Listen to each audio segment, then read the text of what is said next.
It's Monday the 25th of January 2021 and just want to go through some of the things that are happening around the wood.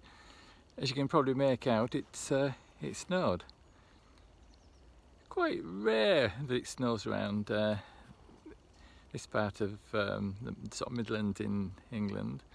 It has tended to be very wet, whereas now it's actually quite nice to get a little bit of snow. Woodlands are really great in winter. This is properly a woodland weather. So I'm just going to show you some of the things that are going on. So first of all, the logs. The way that we sustain the woodland really financially is that I thin out a lot of these ash trees and some of the conifers and sell them locally as logs.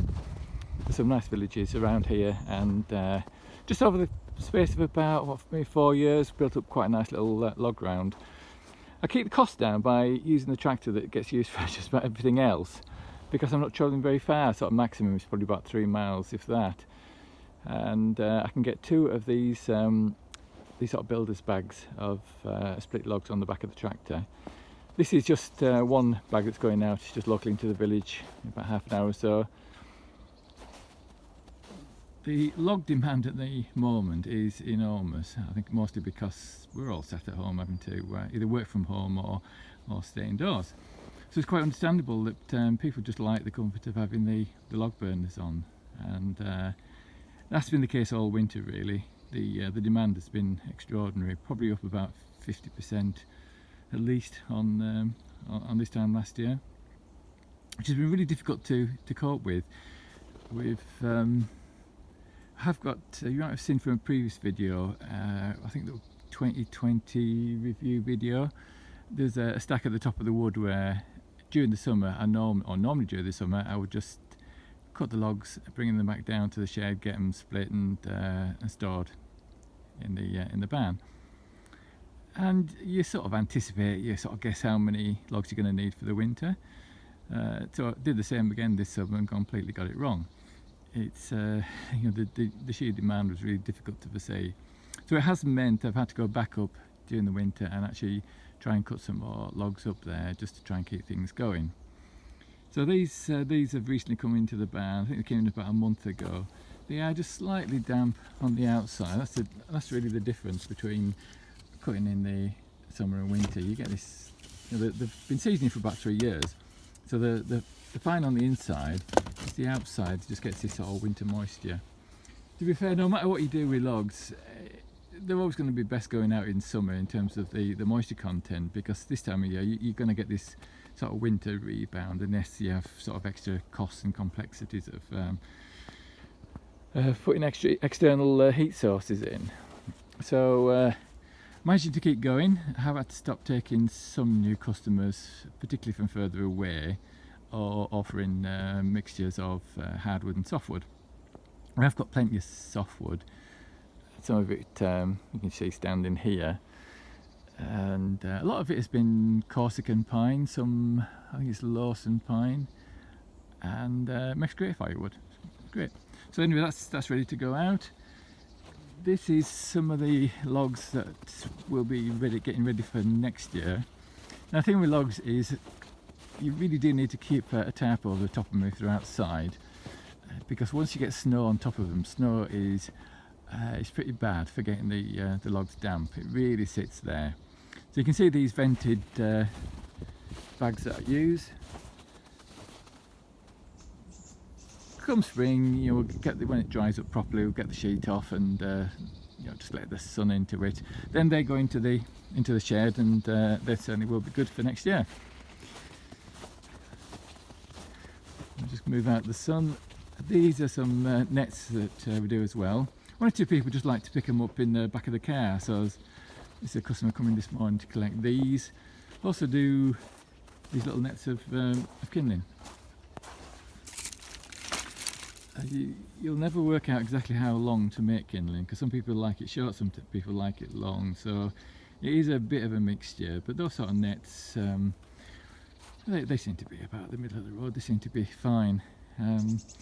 Price wise, a net of kindling like that, it goes out about £4 a go. Those log nets about £7, £7.50. and the bags of hardwood at the moment go for around £75 a go. I say I can get 2 on the back of the tractor, which is quite often the case. So yeah, it's all VAT registered, so there's VAT paid on it, which isn't great. Well, sorry, it's not a great sum of money, but at 5%, so it doesn't, it's not too painful. So I think that's where we are with the log situation. Recently, what I've been doing is felling some of the trees along the access road here. That's what I was doing on Thursday last week, and it's funny how a few days make such a difference. This was really pleasant cutting the other day. This is an area that it needs thinning out. It's probably overdue really, and it's a mixture of ash and I think some Lawsons in there. When you get these conifers, I don't know if you can really make it out, when you get the conifers just too tight together, you might just see a spike there. They don't do well. I know some people think, well, what on earth are you doing when there's climate change in the offing and or happening, and you're felling trees? Well, it's a bit like carrots, isn't it? You've got to thin your carrots out, otherwise what you get is lots of little below par carrots, and trees are no different. One here that came down last Thursday as well. So it's actually very good for wood. You know, I just think the whole thing is sustainable by virtue of you thin the trees out, they go into to supply local people with logs for winter. If they're not burning logs from here, they probably would be importing them from Lithuania or Latvia or something like that, which to me makes no sense whatsoever.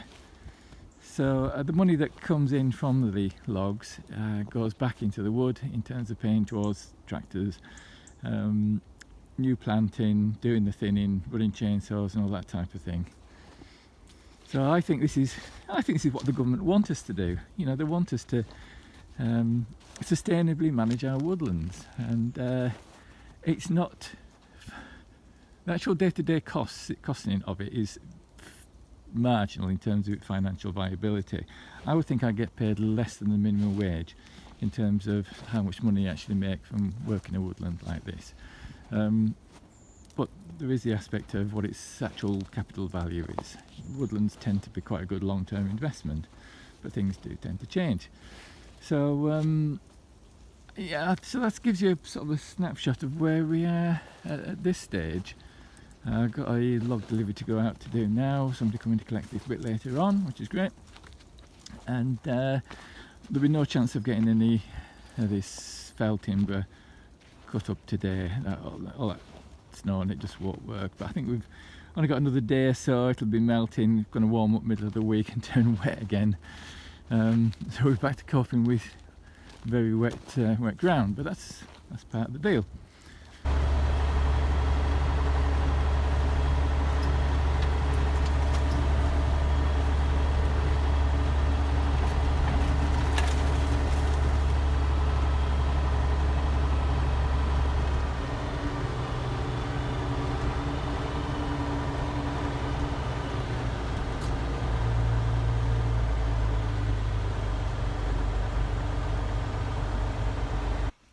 So that's today's log delivery done. Just waiting for a couple of people to come and collect some nets and a couple of bags of logs.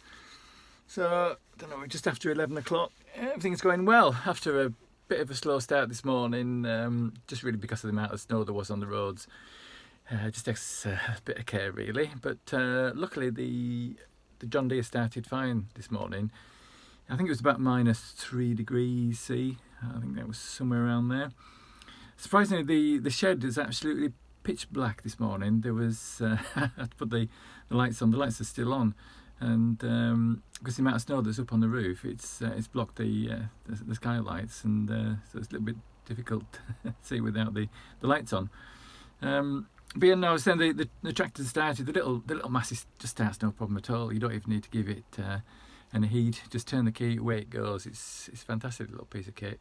John Deere, 30 seconds of heat, and turns over for about 5 seconds, and then it started. So that's good. So I think the plan for the rest of today is get these collections sorted out. That'll take us up till about probably about 12:15. Have a bit of a breather, and then probably make use of the fact that the ground should be quite frozen to get up the wood to try and start cutting some more logs off the stack. The thing that holds you back at the moment really is the tracks have been so wet that really doing more harm than good by trying to travel on them. Whereas I think today the frost should be down far enough, even though the sun's come out and snow's starting to melt a little bit. The frost should be there to enable me to get up. Everything's sheeted up, so as long as I can get the sheet off, okay. Should get probably a couple of cube cut, and certainly 3 parts of it brought down this afternoon, which should be good. I'm not sure what the log sales are going to, how they're going to pan out for the rest of the season now. Usually they go a little bit slower in February, and then tail off as we get into March. I know a number of people have sold out already, and that's totally understandable. I think there have been some problems trying to get logs in from abroad as well, various reasons, and so what you really don't want to do is to let customers down. I did have to stop advertising in some of the villages a little bit further afield. I did that quite early, when sort of in November you realise what's happening with log sales. So I stopped that advert and toned the advertising down quite a bit anyway. And really what you want to do is try and keep your existing customers ticking over. I can tell that a lot of people, when they approach you about getting some logs, it's a sort of more query whether you actually might still have some. So it's good to be able to keep going with it. So I think at the moment there's probably about 8 cube left and of hardwood.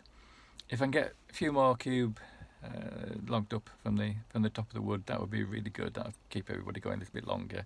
And after that, we'll just see how it goes. I've got no worries about the coming season. Beyond that, we don't know how things are going to go with COVID, whether more people actually do continue to work from home, and that maintains the demand. So what would you do? You just do your best. Just keep going, keep smiling, and see how it all pans out. I'll probably speak to you later. Well, that's about it for today. It's gone okay. There wasn't as much frost in the ground as what I was hoping, so I've just taken just 1 cubic metre off the stack behind, resheeted it. That's what it looks like in the back of the tractor. That actually is a cubic metre. So when that's all split down and into the vented sacks, and the only thing I've done is just do a little bit of felling in this area behind me. There's 6-7 acres of a fairly dense ash in there, and it's been thinned over a period of time. It's mostly ash, a little bit of oak in there, a little bit of silver birch, but and I think most of it is sort of self-set ash. So we really don't know what's going to happen to it in terms of ash disease. But at the moment we've got the okay we've got a felling license to thin it, and so I've just taken about 10 trees down quietly. These are not actually all that bad to fell, because you can probably see they're fairly straight and tall. They've been packed together so tightly that it's actually a good thing, because they go north looking for go upwards looking for the sunshine. They compete, and what they do is just put up a really quite a nice long trunk, which is great. There's not a lot of branch on the top, so actually there's very little waste when you fell these. So take about 10 of them down. I'm going to leave them as they are for the time being, partly because they're up off the ground. So when I'm actually ready for logging, it's far better to be able to just go in and log them then. Keep them off the ground, keep them out of the damp, and away. So there we are. Time to just have a cup of tea, I think. Last bit of sandwich, pack up, and head off home. Hopefully the road should be a lot better now. It's certainly thawing. You can hear it all afternoon, sort of dripping off the trees. It is pretty soft underfoot as well, so I think we've had the best of the day. So I'm going to leave it at that. So hopefully you enjoyed that video, and that you join me for the next one.